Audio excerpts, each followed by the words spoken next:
Calaroga Shark Media. From Austin, Texas, where Joe Rogan says Kamala is nailing it, this is Ballot. That's right.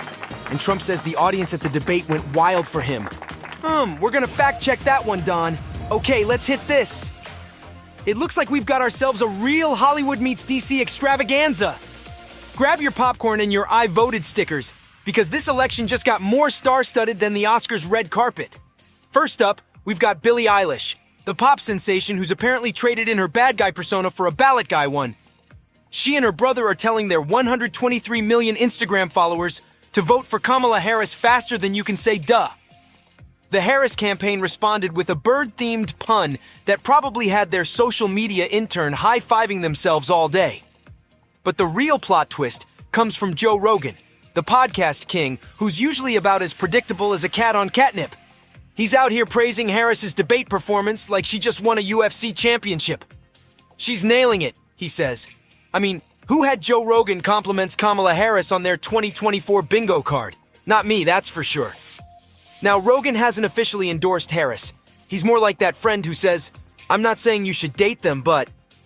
Still, for a guy who's bounced around the political spectrum more than a pinball, this is practically a marriage proposal.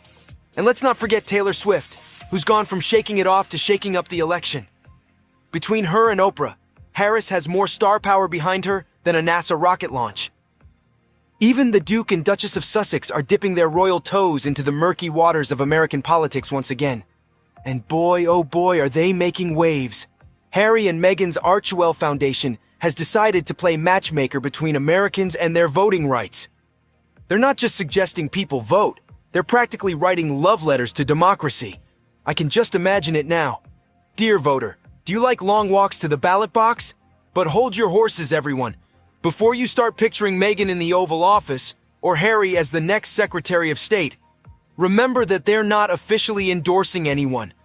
They're just encouraging people to vote, which is about as controversial as encouraging people to breathe. Of course, this isn't the first time our dynamic duo has flirted with American politics. Back in 2020, they urged Americans to vote against hate speech, which, let's be honest, is about as subtle as a neon sign in Times Square.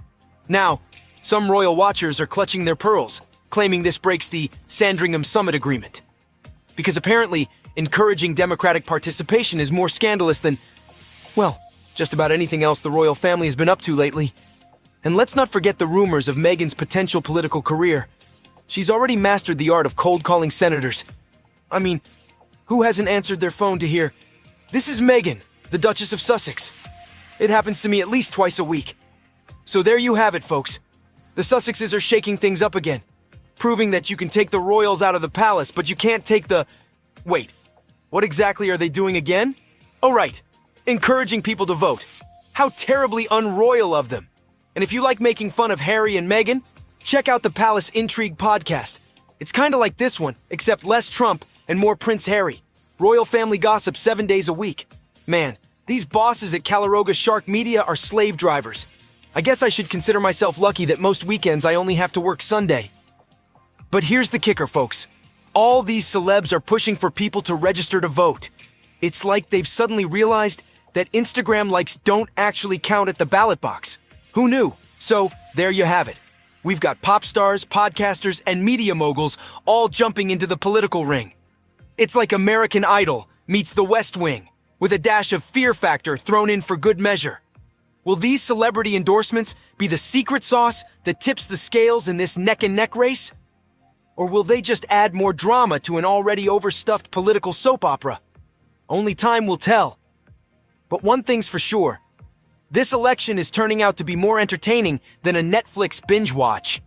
Meanwhile, it looks like George Clooney's finally decided to respond to the Orange Menace's attempt at a Hollywood takedown.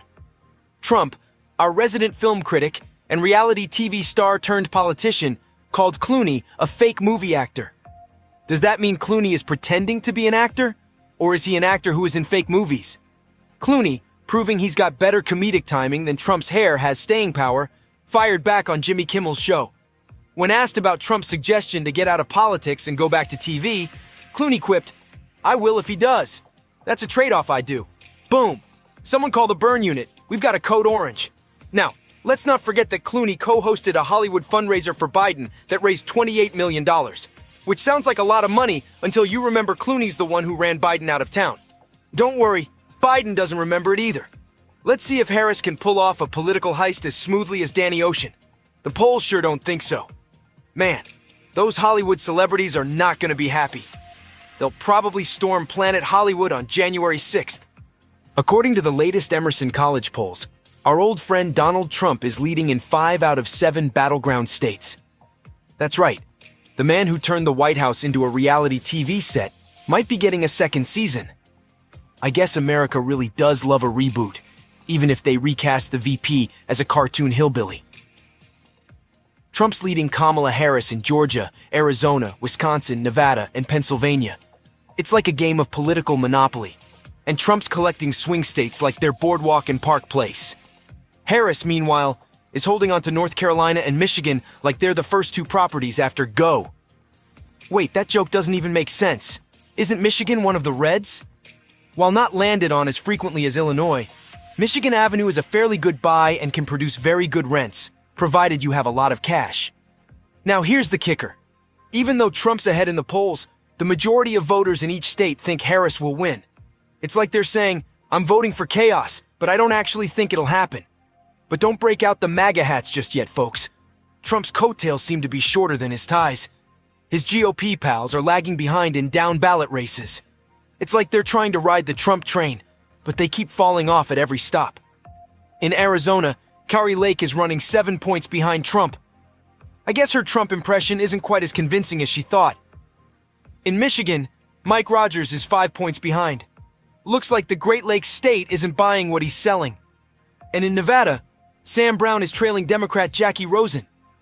Apparently, what happens in Vegas is a Republican loss. So there you have it, folks. Trump might be on track for a White House comeback, but the GOP is struggling to keep up. It's like watching your drunk uncle dominate karaoke night while the rest of the family hides in embarrassment. Donald Trump, during a recent appearance on Gutfeld, claimed that the audience at last week's presidential debate went crazy for him.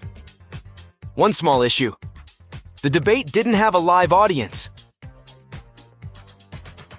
Social media pounced on the remark, with some users on Twitter speculating about his cognitive state, while others defended him, claiming he was talking about viewers at home. Sure, Jan.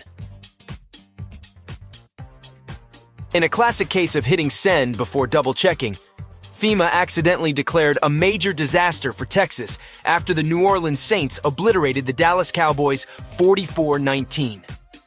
The email, titled "President Daniel Largs Declares Major Disaster After Saints Beat Cowboys in Dallas," had reporters scratching their heads Thursday morning before FEMA quickly followed up with an oops-worthy correction. Apparently, this was a training exercise gone awry, with the press office apologizing for any confusion and explaining that new employees were learning the ropes of sending out press releases. The Saints' win was definitely a painful moment for Cowboys fans, but federal disaster relief probably wasn't necessary. It's not like they're the Jets. Man, I hope the Jets lost last night so that joke holds up. Portions of today's program were created with the help of AI and Danny Ocean.